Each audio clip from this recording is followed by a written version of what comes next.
Well, hey everyone, my name is Nathan Jones, and if you're new here, welcome. I like to talk about all things movies, specifically Blu-rays, and today we are going to be talking about 90s movies. And so, actually, this is a response to Tim Talkies.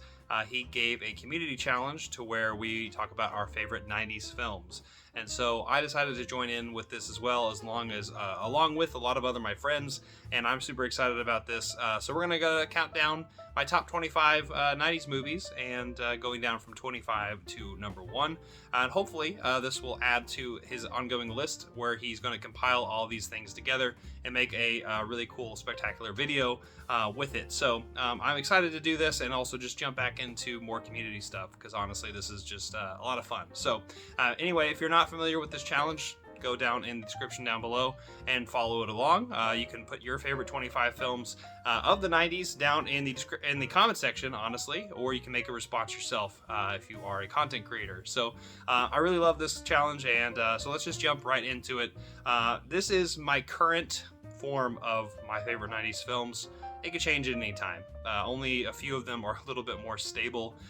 But you know what? I'm excited to talk about this decade. This is a decade I was born in, the very beginning of the decade in 1992. So this is a decade that I have a lot of fond memories of. So of course, I'm going to be going from 25 to number one. And so let's actually just begin with number 25. All right, so jumping into number 25 is Wes Craven's New Nightmare, which is in this terrible collection here. I hope eventually a boutique label will put out all these films. Regardless, New Nightmare came out in the 90s, really kind of reinvigorated the Nightmare on Elm Street series in general, and it just made it really fantastic and made it kind of more serious again because it had to become kind of slapstick and comedic and more like the Friday the 13th type of films where you're just kind of see the people just get killed in creative ways, which is awesome.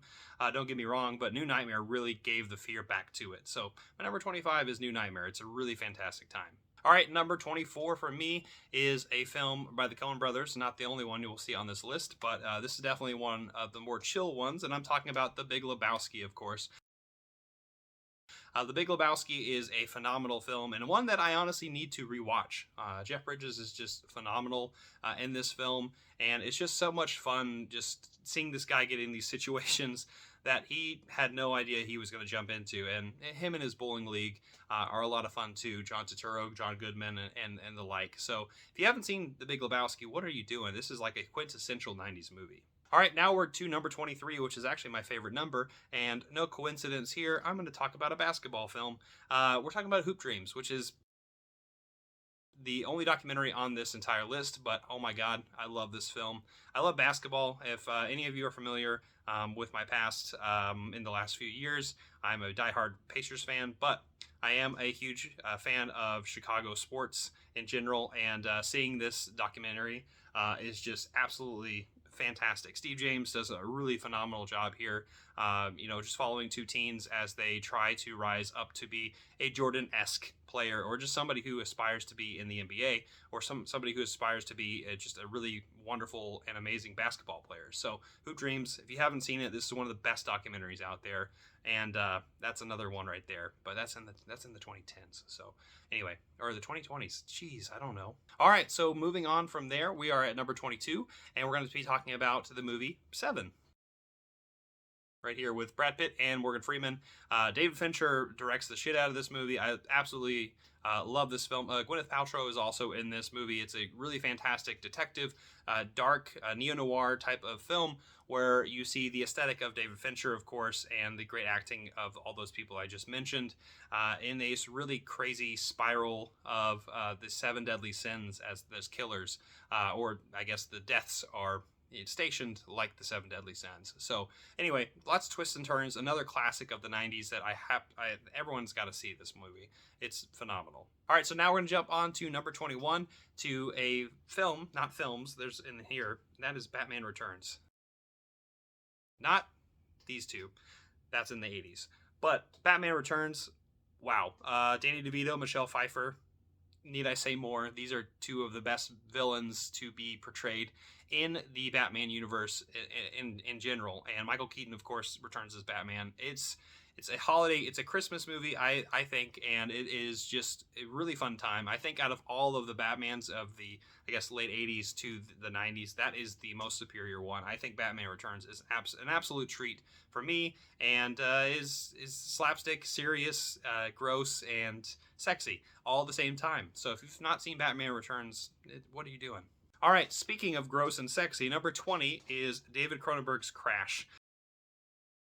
And this is the Arrow 4K, which is a phenomenal disc right here. It's a little loose sounding, if you can probably hear it. But, oh my gosh, this movie blew me away when I watched it for the first time. I didn't expect to enjoy it.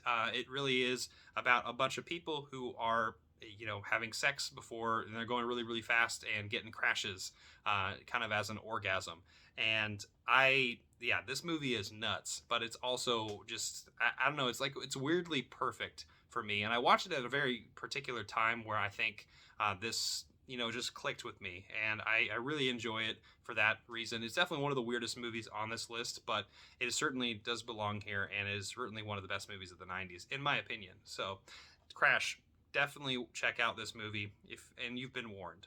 All right, number 19 is in this huge box set right here, and I actually pulled it out right here. There it is right there in the Bond 50th, but we're going all the way to 1995 to the first Pierce Brosnan film, and that's GoldenEye.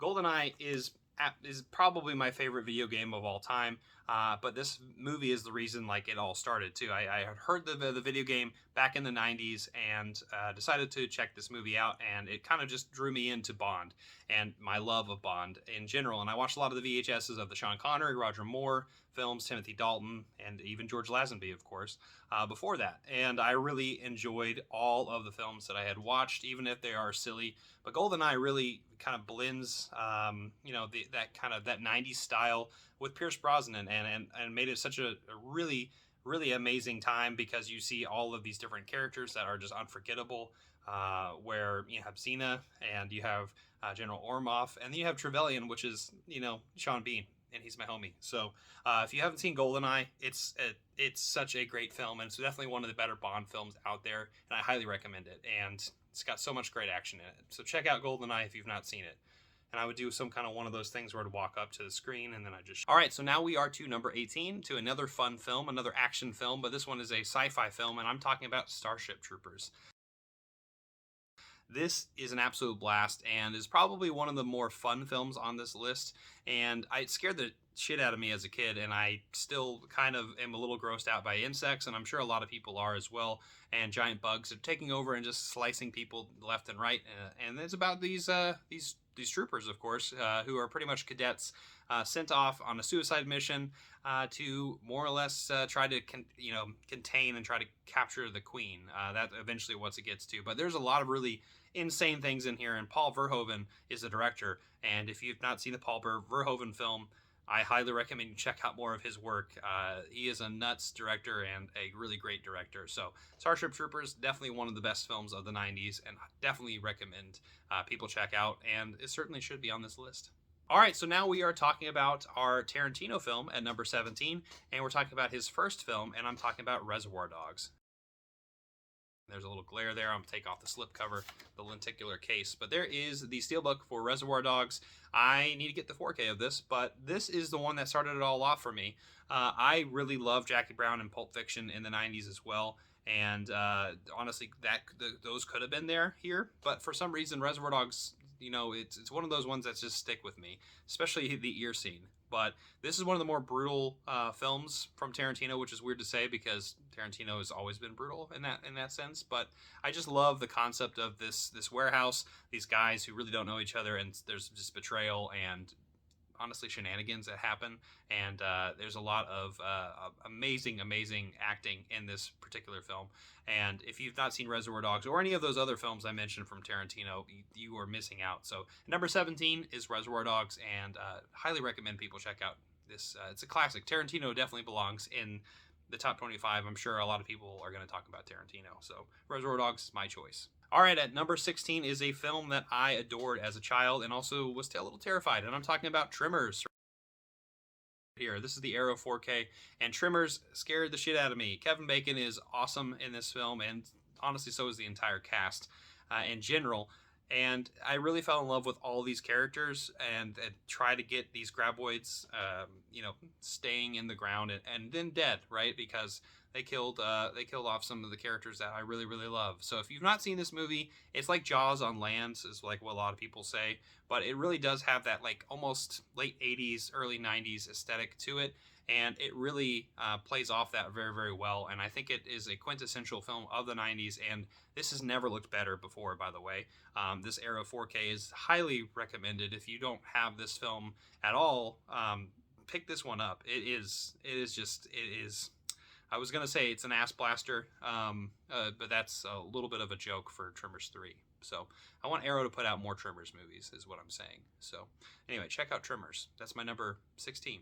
All right, at number 15 is a really good feel-good movie, and one that'll make you cry, and that is Goodwill Hunting.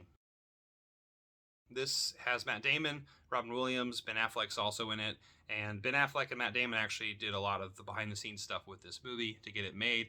But really, what sells this movie is Robin Williams and Matt Damon's characters, as you can just see on the cover. It's a movie that, as cheesy as it is, it's one that just gets to me every time I watch it, and I just lose my shit every time I watch this movie, and I highly recommend it. So if you've not seen Goodwill Hunting, it is about a guy, and they live in Boston, who is just pretty much like never been interested in school, but he's a brilliant mathematician, and he doesn't even mean to be. And he ends up solving a formula for his professor, and then gets enrolled into college, and then starts having some anger issues because there's obviously he's not used to this type of environment. And then he meets his counselor and Robin Williams, and it goes from there. So if you've not seen Goodwill Hunting, it's a classic of the 90s, and it definitely deserves to be here. All right, at number 14 is a new addition in my collection that is one that really just blew me away the first time I watched it actually a couple years ago when I got it on 4K, and it was one of the first 4Ks from Criterion. I'm talking about Menace to Society. First of all, the DVD, the Blu-ray menu, I guess, is awesome. It's got Ice Cube, Ghetto Bird playing, and I love that, and I think it just blasts. If you have a good system at home, just listen to, like, you don't even have to play the movie yet, just listen to the music. But Menace to Society is just a one of those 90s movies that I just really did not expect, and is critically underseen. I think it's being seen a lot more now because it's getting a lot more focus, but I love the work that Criterion did with this movie. But about two dudes who were living in Los Angeles in the early 90s, and it was this very tumultuous time, honestly, for everyone who lived there, and especially race relations. That was, and like in reality and in this, I guess, fiction, even though this almost feels not fiction like. But if you've not seen Menace to Society, you are missing out on one of the best films of the 90s, and certainly belongs on this list. It is one that it'll shake you how everything kind of unfolds. And check out Menace to Society on 4K. For that matter. All right, at number 13 is another Criterion 4K that came out in the first batch of 4Ks from Criterion, and I'm talking about The Piano. All right, so number 13 is another Criterion film, another 4K actually. It came out in the first batch, and I'm talking about Jane Campion's The Piano. This is a masterpiece. This movie is just, honestly, Holly Hunter as this mute woman who really expresses herself through a piano that she is forced to teach Harvey Keitel. That kind of gives a little bit of the plot away, but she moved to New Zealand to be remarried to Sam Neill, who is a terrible new husband, I suppose. And she's with her daughter, Anna Paquin. And you know what? She's got to win this piano back from Harvey Keitel, and it turns into a lot more than that. So if you've not seen The Piano, it's certainly an expressed film, one that you can watch and really feel more so than just really me explaining it. So if you've not seen The Piano, it is a film that definitely belongs on this list, and at such a high mark. I wish it was in the top 10, honestly, for me, but it's at number 13 for me, and it's an incredible film, and it's an incredible release too. I mean, look at that artwork. So number 13, The Piano. All right, so number 12 is a film that actually a lot of people are talking about right now, and that's because the 6th movie of this franchise just came out. That is Scream. Another Wes Craven film. This is the one that I think most people think is the best Wes Craven film. At least I would argue with this. This is the Steelbook 4K of this film. It is a classic film that, honestly, in my head, I like to kind of jump back and forth between this and Scary Movie. Just the parody of it, I think that's a lot of fun. And I also like to just say, "What's up?" But this film is one of the first films that really just kind of broke the camel's back on the slasher film, and it really switched gears in the mid 90s, because like I had mentioned with New Nightmare, there's just been a lot of rehashes and it just kind of became cheesy, and this one became a lot more intellectual, I suppose, but at the same time still fun, and had a little bit of that meta ness to the film itself, and it really is just continue with that with the franchise. And honestly, all the Scream films I actually really love, so it's actually one of my favorite horror franchises, I would argue. So if you don't have Scream on this top 10 90s list, I don't know what you're doing. So number 12, it's Scream. All right, so now we're jumping to another horror film from 1992, and that is Dracula. Bram Stoker's Dracula, actually, by Francis Ford Coppola. And this movie is one you'll sink your teeth into, and I couldn't help it. But this is certainly a movie where Gary Oldman, it just transforms into the Count, of course, and it is the classic Dracula tale, and it's probably the best tale this has ever been seen. I mean, you can go all the way back to Bela Lugosi and see that, and it's a great film as well. But this is, I think, leagues above that type of film.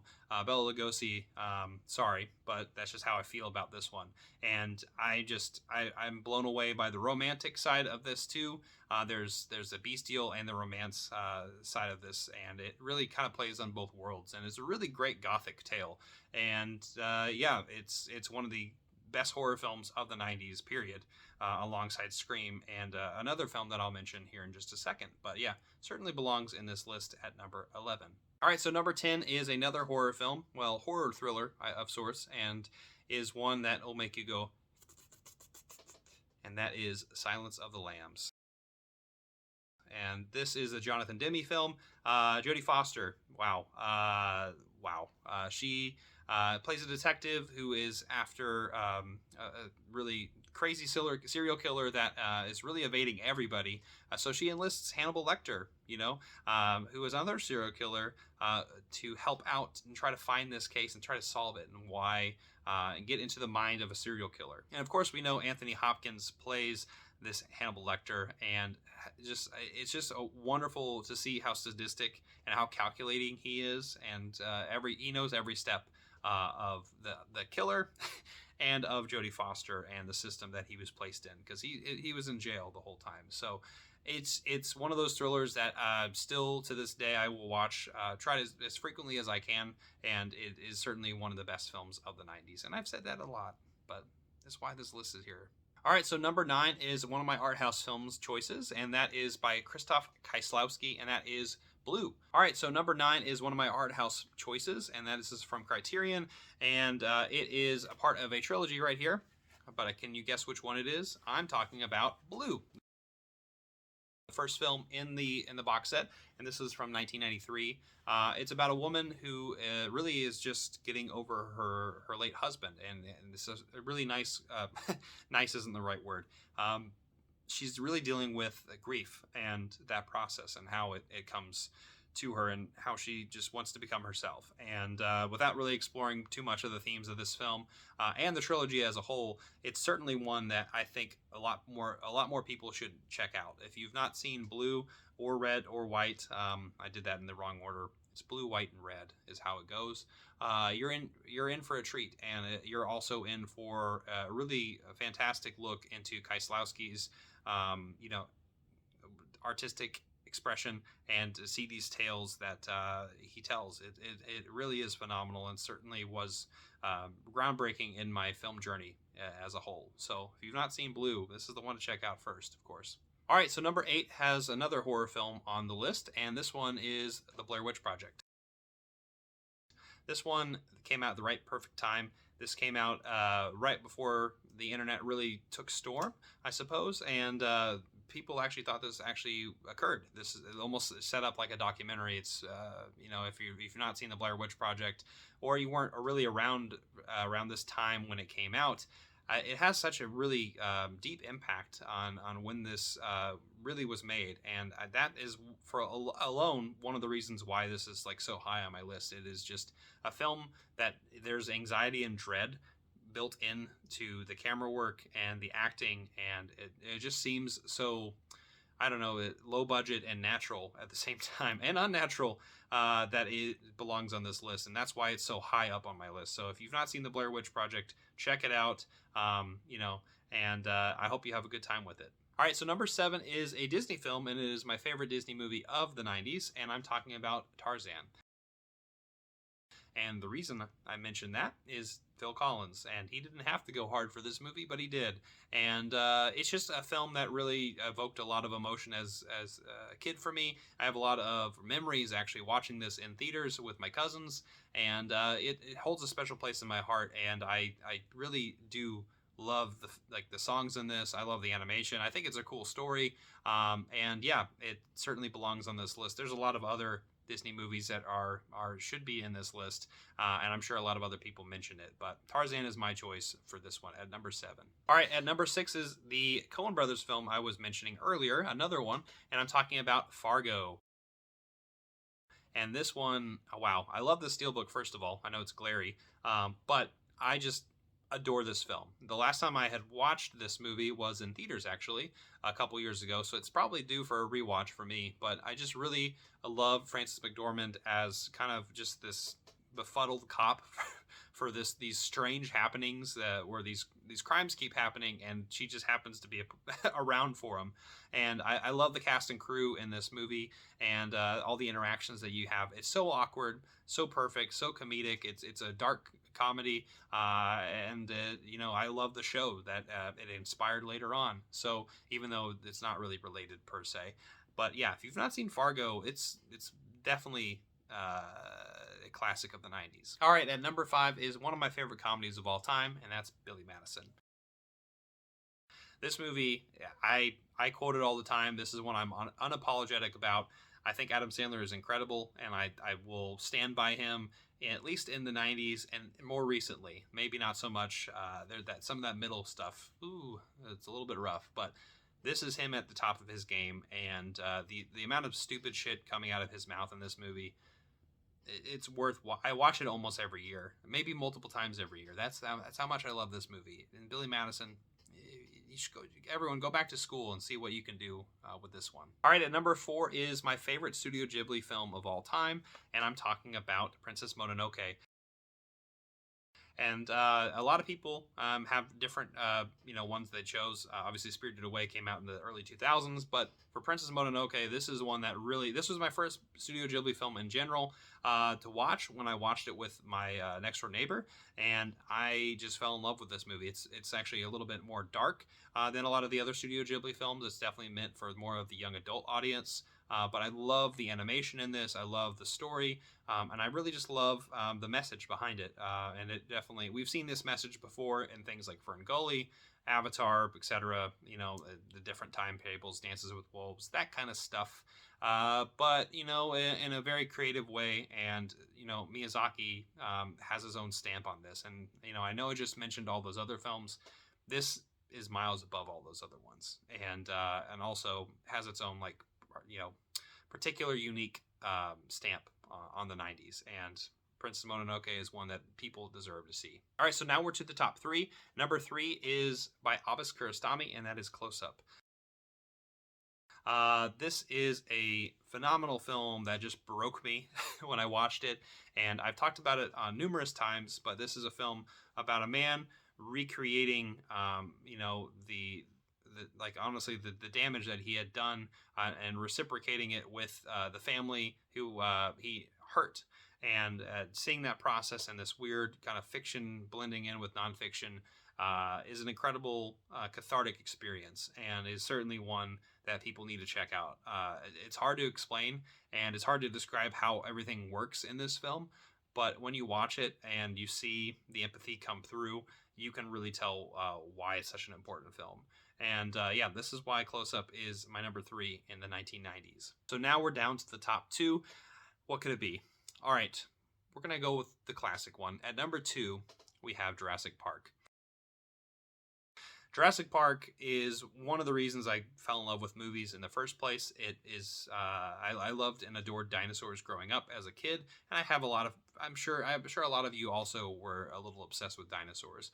But this is the film that really just was the reason why I got into bigger action blockbuster films. And it just has an incredible cast. It's got great practical effects. It's got a good blend of drama, comedy, horror. It really does play in a way where you're entertained the entire time, and that's what the magic of Spielberg is. And I could have mentioned Saving Private Ryan in this entire list, but I have to give it to Jurassic Park.